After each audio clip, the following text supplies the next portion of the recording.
سبحان الله، والحمد لله، ولا إله إلا الله، والله أكبر. السلام عليكم ورحمة الله وبركاته. ازيكم يا حلوين؟ عاملين ايه؟ يا رب دايما تبقوا بخير وبأحسن حال. بشارك معاكم فيديوهات روتينات تشجيعية وحاجات تحمسكم على الحياة اليومية وتديكوا أفكار كمان في البيت. بس أول حاجة نبدأ بيها كده، اللهم صل وسلم وبارك على سيدنا محمد. لو انت لسه أول مرة تشوفيني اشتركي في القناة، ولو الفيديو عجبك اضغطي لايك وفعلي زرار الجرس عشان أي حاجة انزلها يجيلك بيها إشعار. يلا بقى نبتدي الفيديو بتاعنا. أول حاجة بعملها أول ما بصحى لازم أفتح الشبابيك كلها وادخل كده الشمس والهواء البيت، مهما كان الجو ساقعة، مهما كان الجو في بره ايه، بس لازم الشقة تتهوى يوميا عشان نجدد الهواء.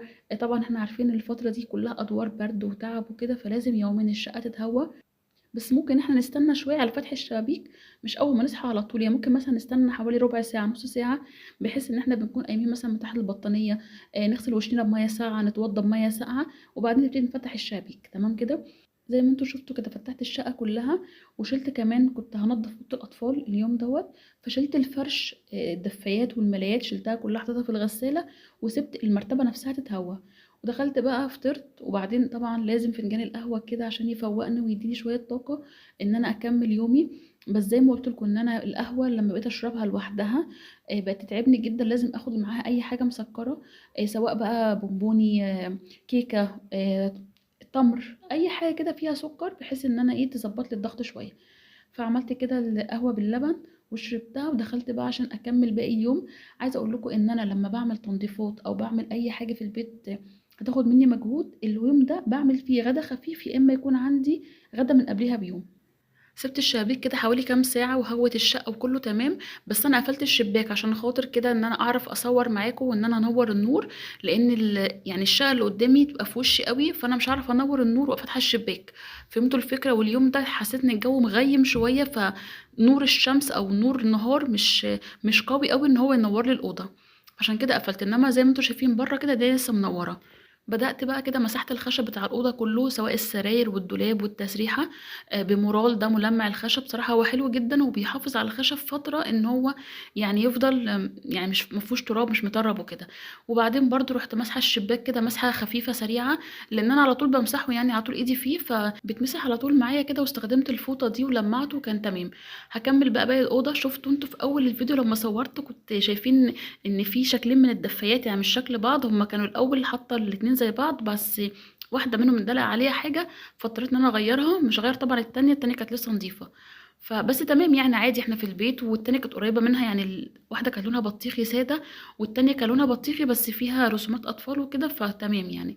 طلعت بقى بطاطين الاطفال دي، كنت اول مره اطلعها على فكره، فطلعتها كده وهسيبها على البلكونه تتهوى شويه، لان انا اول مره استخدمها، فمحتاجه طبعا تتهوى، لان هي بقالها فتره كبيره جدا في الكيس بتاعها، انا اول مره استخدمها اصلا.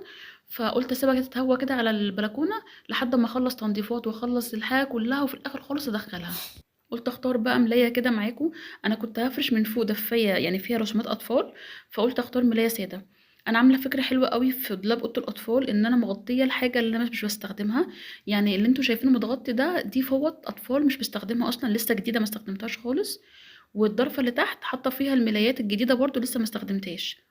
اما الضرفه اللي في الوش انتوا شايفينها دي الحاجه اللي انا بستخدمها، اللي انا ايه شغاله عليها استخدام ملايات. المهم طلعت الملاية دي، حسيت ان هي هاديه كده وكمان فيها لون من الوان الدفايه، فقلت تمام يعني دي الدفايه اللي انا كنت هفرشها النهارده.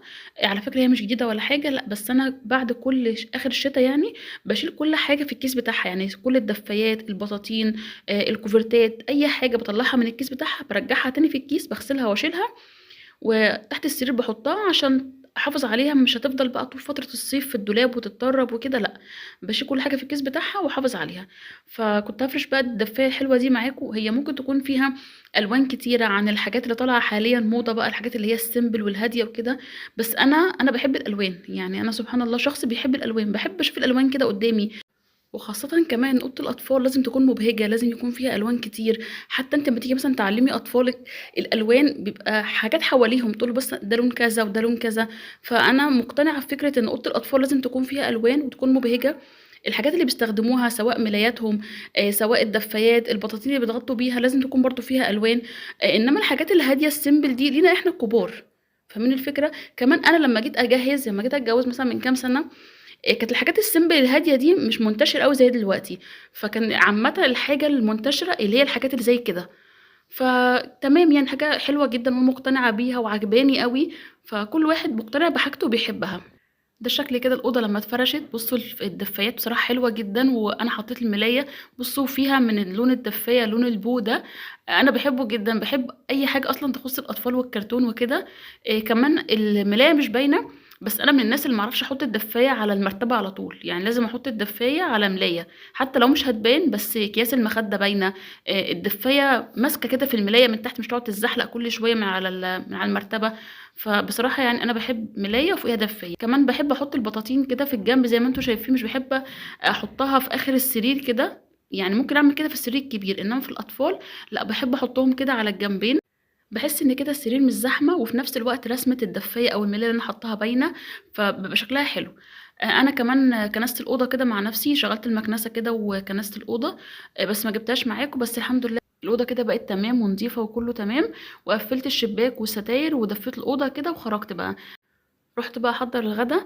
أنا اليوم اللي باعمل فيه تنضيفات زي ما قُلت لكم مش باعمل غدا تقيل، ويا سلام لو عندي أكل قبلها بيوم. فأنا اليوم ده كان عندي قبليها مسقعة، كنت عاملة قبليها بيوم مسقعة. وطبعًا المسقعة من الأكلات اللي هي مش بتتاكل في يوم واحد، لازم تعملي أكلة المسقعة تقعد معاكِ يومين، عشان لمّا بتبات وبتبقى ساقعة بتبقى تحفة جدًا، يعني عشاق المسقعة ياكلوها وهي ساقعة تاني يوم. فأنا ده كانت قبليها بيوم كان عندي مسقعة. اليوم ده بقى أنا جددت جنبها، عملت كشري أصفر اللي هو كشري اسكندراني اللي هو رز وعدس. باحب برضه آكله جنب المسقعة بيبقى تغيير. أحيانًا بناكله جنب البيض المسلوق والسلطة وبتنجان وكده، بتبقى أكلة تانية. وساعات باعمله جنب المسقعة بحيث إن هو يكون تغيير. عايزة أقول لكم بقى المسقعة أنا باعملها كده باحط فيها الفلفل الحامي بيكون مشطشط، بتبقى تحفة جدًا، جدًا، جدًا ما شاء الله. حطيت كمان جنبها مخلل كده يفتح النِفس. في ناس بتعمل المسقعة بالبصل، ناس بتعملها بالتوم بس، أنا باعملها بالاتنين بصراحة، طريقة مامتي ربنا يبارك فيها يا رب. باحط الأول البصلاية كده على النار وتدبل، وقبل ما تبدأ تحمر باحط معاها كده كام فص توم يكونوا مهروسين واشوحهم كويس مع بعض، وبعدين بانزل بالصلصة الطماطم يعني عصير طماطم.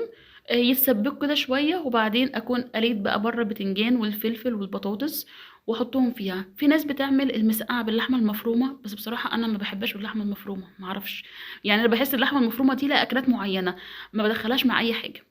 آخر اليوم بقى كان عندي ضيفة، مش ضيفة صاحبة بيت يعني واحدة حبيبتي. فأنا أي حد بييجي عندي أنا باسأله باخيّره، يعني تشرب إيه مثلًا، تشرب كذا والّا كذا. يعني أنا باحس إن المشروب ده بيبقى الواحد حسب اختياره. فطلبت مني إن أنا أعمل لها قهوة باللبن، اللي أنا زي ما أنا باشربها، فعملت لها كده الفنجان الحلو ده. طبعًا طلّعت لها فنجان من النيش، يعني ما تغلاش عليها طبعًا كل حاجة. أنا كنت شاربة قبل ما هي تيجي الشاي فما شربتش حاجة، قعدنا ناكل برتقان وقعدنا قعدة حلوة أوي، واليوم ختم بجد بقعدة جميلة. بس كده الفيديو بتاعي خلص، يا رب يكون عجبكم واتبسطتوا معايا. استنوني الفيديو الجاي، مع السلامة يا حلوين.